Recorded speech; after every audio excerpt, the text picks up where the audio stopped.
The next OnePlus flagship could be the first with the Qualcomm Snapdragon 855 and one of the first with 5G in Europe.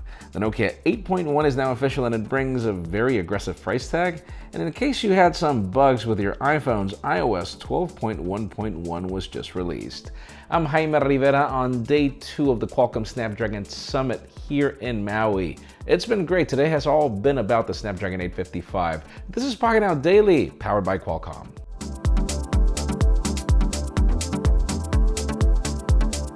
The official news today begin with Qualcomm's launch of the new Snapdragon 855 mobile platform. We're talking 7nm process that's up to 45% faster than its predecessor, up to the point where in the comparison they were like, well, it's like grabbing a Snapdragon 845 and adding a Snapdragon 800 on top, and there you get the 855. We've got significant improvements in AI, in addition to all new improvements in video recording, in addition to photography, and yes, it'll also be the road to 5G as it'll support the X50 modem, the Snapdragon X50 modem, in addition to providing multi-gigabit LTE. So yeah, this is what's going to power everything. Every flagship next year, we're really looking forward to it.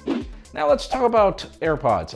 We're waiting for the next generation, but probably the next generation will not include a change in design. And instead, we're hearing that the following generation will have this symmetrical design that will allow you to use any AirPod on any ear. And for those of you that don't know this, Earin makes this really awesome pair of headphones, the M2s, which actually bring that capability. It doesn't really matter which ear you place them on, they fit perfectly. So it seems that this technology is coming to AirPods, probably in 2020. Now, for those of you that have been having issues with iPhones, it could just be the XR with that whole haptic touch, which is horrible, in addition to other issues that I've been having with Face ID on the iPhone XS. Well, yeah, there is a new software update rolling out today. I believe it's iOS 12.1.1. I believe, and yeah, it brings all the bug fixes that apparently will deal with this. Apple, whenever you deal with the battery life, I'll be really happy. Now let's talk about the Nokia 8.1, which was just announced. For those of you wondering if we're getting a higher tier mid-ranger from Nokia, yes, this one brings the Qualcomm Snapdragon 710, 4 gigs of RAM, Android Pie, which is pretty much Android One, and a sleek design that pretty much complements the 7.1 for those of you that are looking for a better phone. Let's just hope they launch it across the board. And finally, the hottest news today had to do with Pete Lau, who stood on stage in this tech summit here in Hawaii.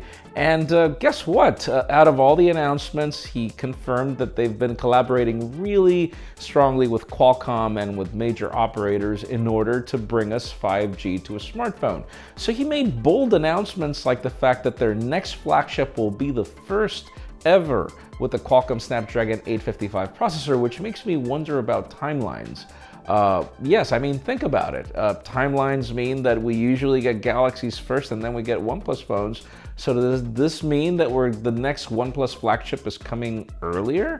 That would be interesting. That would be awesome as well. But then we also have announcements like from EE in the UK that pretty much confirms that the OnePlus, whatever that's going to be, OnePlus 7 will be their first phone with 5G, meaning it's not just the Snapdragon 855 here. We're also talking about 5G in at least one of their variants, which also brought some controversy because when talking about price tags, it seems that OnePlus's strategy in the price is not going to be able to be sustained initially with 5G. He even mentioned phones probably getting $200 to $300 a bit more expensive. So I do assume that there will be variants, the one that just brings the processor and the one that brings 5G. Let us know in the comments down below. If OnePlus launched the OnePlus 7 next year and it became $200 more expensive because of 5G, would you buy it?